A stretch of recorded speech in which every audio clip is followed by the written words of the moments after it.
시청자 여러분 안녕하십니까? 지금부터 저녁견의 안보정론을 시작하겠습니다. 이번 시간의 첫 번째 뉴스는요. 결국 검찰이 추가적으로 입장문을 내놨습니다.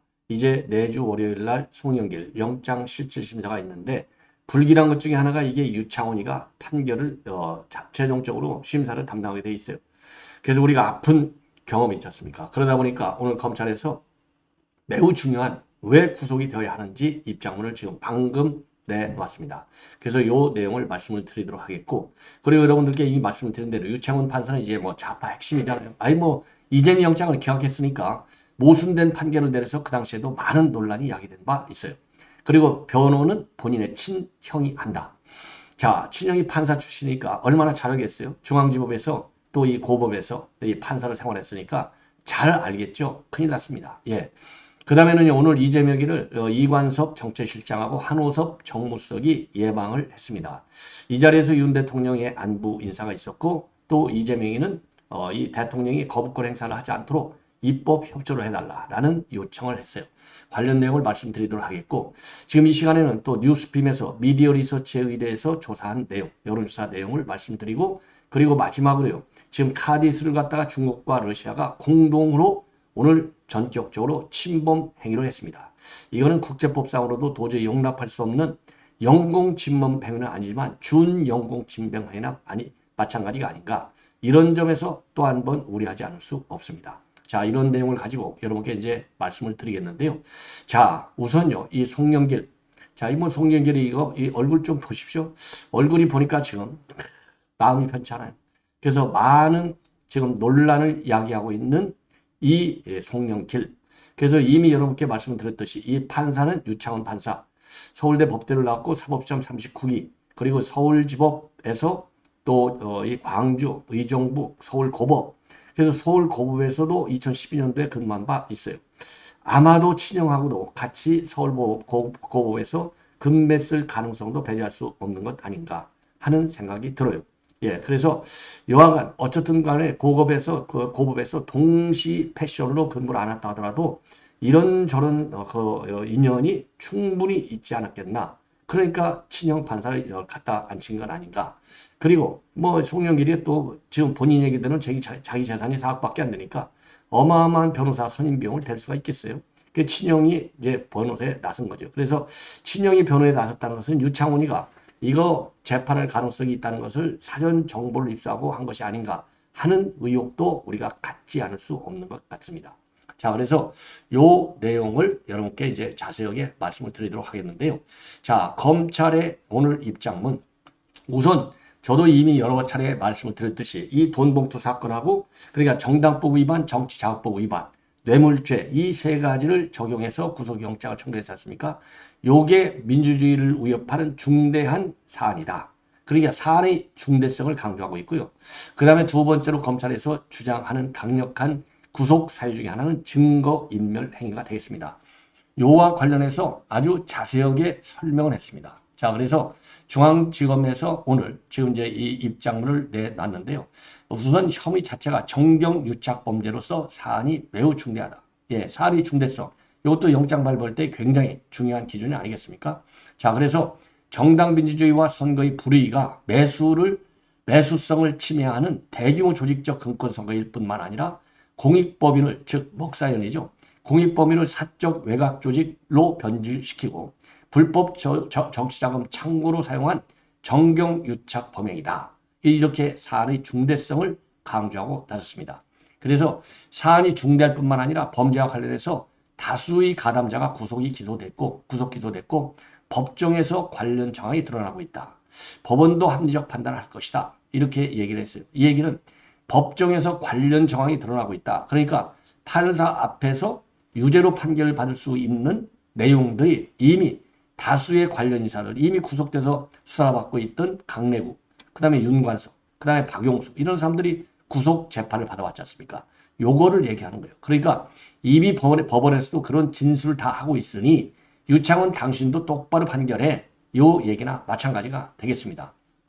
자, 그래서 이제 핵심 관계자들이 전부 구속 기소돼 재판을 받고 있지 않습니까?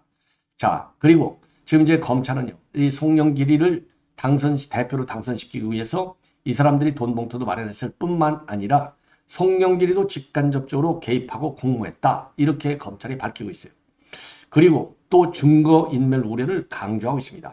그래서 차명 전화를 사용해서 수사 상황을 파악했다. 예, 그래서 최고 수혜자이고 최종 책임자인 송영길이가 처벌을 모면하기 위해서 증거를 숨기고 관련자를 회유하려고 시도한 정황도 있다. 이렇게 입장을 밝혔습니다.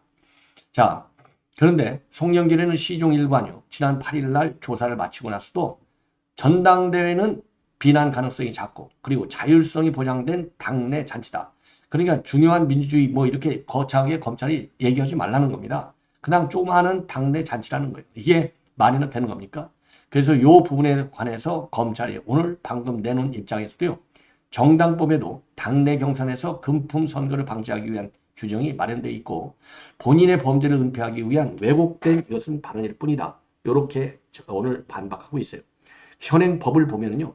당대표 경선에서 선거인에게 금품을 제공하거나 그러한 의사를 전달 약속한 경우에는 징역 3년 또는 벌금 600만 원 이하로 처벌하도록 규정이 되어 있습니다. 자, 이러한 상황에서 말이죠. 송영길이가 오늘 본인의 유튜브 채널인 송영길 TV를 통해서 이거는 전혀 몰랐다. 이런 입장을 다시 밝히고 있어요. 왜? 몰랐다고 해야만이 본인의 직접 공모 가능성이 작아지잖아요. 저게 누차 얘기지만 이재명이도 몰랐다. 이게 계속 시종일관 일관된 주장이고 몰랐다는 주장이 법원에 의해서 일부 받아져가지고 지난번 대북 송금 사건과 관련해서 영장이 기각됐지 않습니까? 그 프레임으로 그대로 이번에 대응하고 있는 거예요. 그래서 오늘 내놓은 송영길 입장을 보면은 당과 당원에게 죄송하고 모든 정치적 책임은 나에게 있다. 대신에 돈 봉투에 대해서 알지 못했다는 거 일관되게 말씀드린다. 이게 강조하잖아요. 일관되기를 강조하고 있어요. 일관되게. 그러니까 나는 시종일관 몰랐어. 이 얘기예요. 일관된다는 얘기는. 그리고 지난번 검찰 조사에선 객관 의무를 상실한 검찰에게는 한마디도 하고 싶지 않아서 묵비권을 행사했다. 그러니까 묵비권이 죄가 있어서 행사한 게 아니야. 예. 객관 의무를 상실했기 때문이야. 정치 탄압 수사를 하고 있기 때문이야. 이 말이나 마찬가지예요. 그리고 영장 심사를 앞두고는 법원에서 판사 앞에서 겸손하고 성실하게 설명했다. 이걸 보십시오.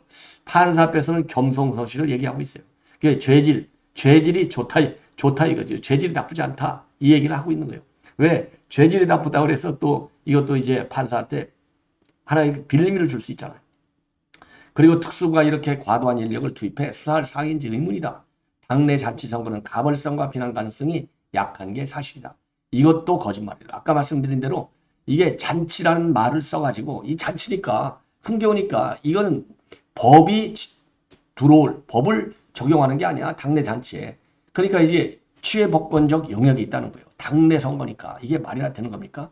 아까 말씀드린 대로 검찰에서 이거 무슨 소리냐 이렇게 얘기를 하고 있잖아요. 당내 대표 선거지만 금품 제공할 경우에는 징역 3년 또는 벌금 600만 원 이 규정이 있지 않습니까? 현행법에. 웃기는 친구예요 이 사람이. 예. 그러면서 먹사에는 통일부 산하 등록된 법정 단체이고 기재부에 등록돼 기부금 지정 단체로 지정돼 있다. 투명하게 입출본 내역이 있고 지출 대부분이 임대료와 급여 그리고 사업비 등으로 매년 회계 감사를 받았다. 아예 회계 감사 분식 회계가 얼마나 많습니까? 짜고 치는 고수도 우리가 한두 번 봤어요? 이거 그럴듯한 해명이에요. 절대로 여기에 넘어가서는 아니 되옵니다. 자, 그래서 유창훈이가 지금 이제 이재명 기각은 했지만 강내구 박용수는요. 최종적으로 증거인멸 염려를 우려해서 구속영장을 발부한 사례가 있어요. 그래서 이 박용수 처음에는 다툼의 여지가 있다 해서 기각됐다가 나중에 이게 발행이 됐고 발부가 됐고 강내구도 처음에는 기각이 됐다가 나중에 보완수사를 통해서 발부된 사례가 있습니다. 그리고 이제 이 형을 법원으로 삼은 이유는요. 제가 보기엔 다른 이유가 아니고 본래 다른 모든 피의자들도 영장실질심사할 때는 판사 출신의 전관을 써요.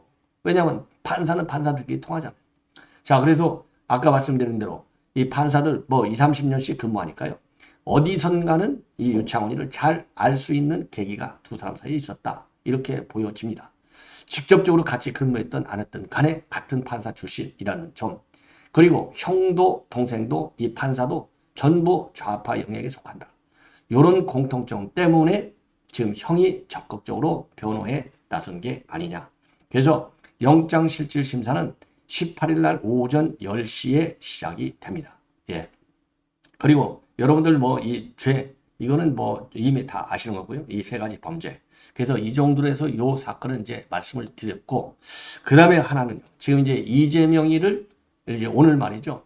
지금 이 대통령실 고인사 2명. 그러니까 이 우측 이재명의 지금 이제 우측 우리가 보는 화면선상에 이 사람이 이제 이관섭 정책실장, 정책기획수사관하다가 이번에 승진했죠. 그 다음에 그 옆에 머리 약간 흰색이 한호섭 신임 정무수석입니다. 오늘 예방을 했어요. 그래서 이렇게 조금 더 자세히 보면 가운데가 이관섭, 맨 우측이 한호섭이 되겠습니다. 자, 그래서 오늘 이제 예방을 하면서 윤 대통령의 메시지를 전했어요. 윤 대통령의 어떤 메시지를 전했을까요? 그냥 딱 이겁니다. 대통령도 경무지만은 제1야당 대표도 엄청난 경무다. 이재명 대표에게 건강 잘 챙겼으면 좋겠다는 말을 전해달라. 자, 이거 뭐 당연히 대통령의 메시지가 가야 되겠죠. 그러나 이 메시지는 사실상 뭐냐?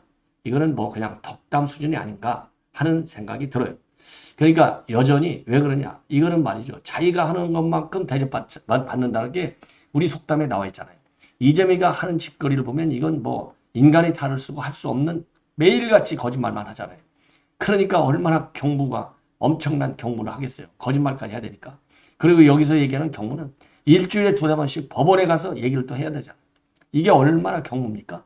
왜? 그것도 사실대로 얘기하면 경무 아닌데 거짓말 해야 되니까 이게 얼마나 경무예요. 예, 저는 그렇게 해석을 하고 싶어요. 예. 자, 그래서 오늘 그래서 이제 이재명이가 한 얘기는요.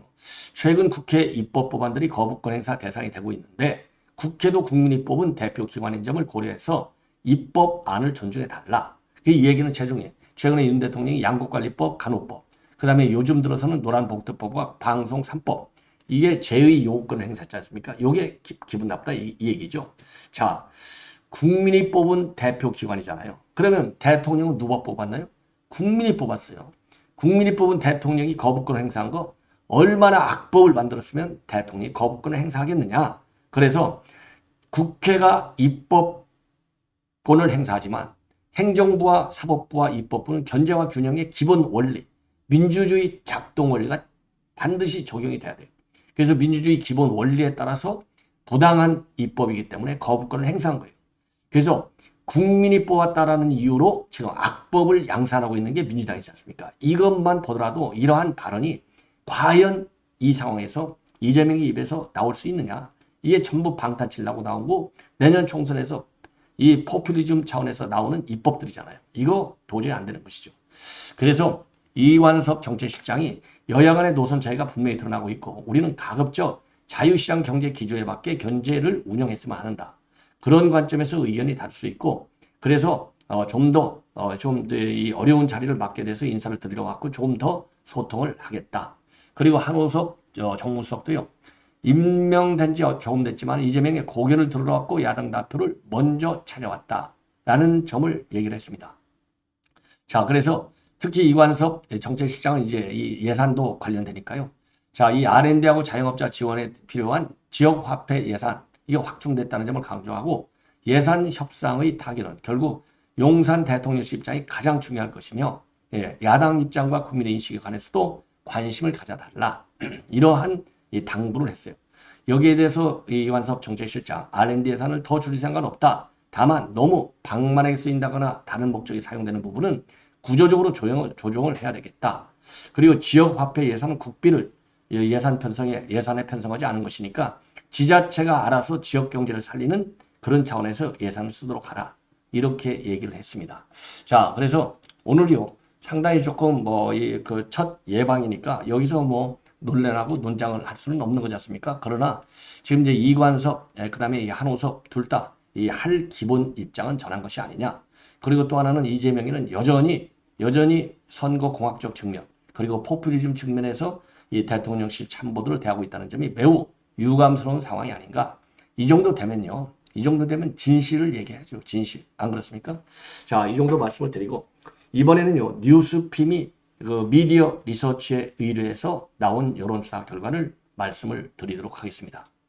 자, 윤 대통령의 지지율 지금 2.8%가 올라갔어요. 그래서 잘한다가 42.3%, 못한다가 지금 이제 55.7%로 되어 있고, 이렇게 2.8%가 많이 올라간 것은 50대 TK의 결집 효과입니다. 그리고 정당 지지율은요, 이 국민의힘이 지금 앞서고 있습니다. 39.5 대 39.1. 자, 그래서 양당 위기감의 지지세들이 결점해서 하다 보니까 지금 0.4%포인트 차이로 이 접전 현상이 벌어지고 있다.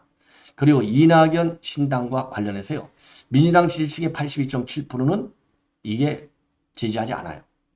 자, 그리고 12.5%만 지지합니다. 그래서 이낙연 신당의 행보가 상당히 어려울 것 같은 예감이 드는 거예요. 자, 그래서 여러 민주당 지지층이 82.7% 거의 지지 안 하는 것이죠. 예. 자, 이게 그래서 이낙연 신당이 그렇게 쉽게 땅땅땅 하면서 진행될 가능성은 좀 약하지 않나. 그래서 오늘 민주의총에서도 지금 성토가 이루어졌어요. 그래서 이낙연 신당에 관련된 친명계 그리고 민주당 내분의 반란 동향은 제가 별도 방송을 통해서 자세하게 여러분께 설명해 드리도록 하겠습니다. 그리고 이준석 신당, 야, 호남에서 말이죠. 32.7%가 지지하겠다는 겁니다. 32.7%. 그리고 지지하지 않겠다는 47.6%로 최고치를 나타내고 있어요. 그리고 전국 평균으로 보면은요. 지지하겠다가 23.1, 지지하지 않겠다가 61.3이 되겠습니다. 자, 이번에는 말이죠. 지금 이제 카디스, 이 중국, 그 다음에 러시아. 그래서 오늘요, 중국과 러시아, 이 카디스 침범회가 있었는데, 지금 중국 전투기는 4대, 그리고 러시아 전투기가 2대, 요렇게 우리 카디스를 침범했어요. 요게 이제 동영상이 되겠습니다. 예. 자, 그래서 러시아와 중국이 이렇게 합동으로 침투한 것은 공동훈련의 일환이었다. 이렇게 해석이 되는데요. 공동훈련의 일환이라 하더라도 너무 빈번하고 또 일관되게 침범이 상시화되고 있다는 점에서 우려를 하지 않을 수 없습니다. 자, 그래서요. 지금 이러한 전투기들인데 맨 이 위에서부터 말이죠. 이 시계 방향으로, 맨 위에서부터 시계 방향으로 요게 굉장히 큰 게 러시아의 Tu-95 폭격기가 되겠습니다.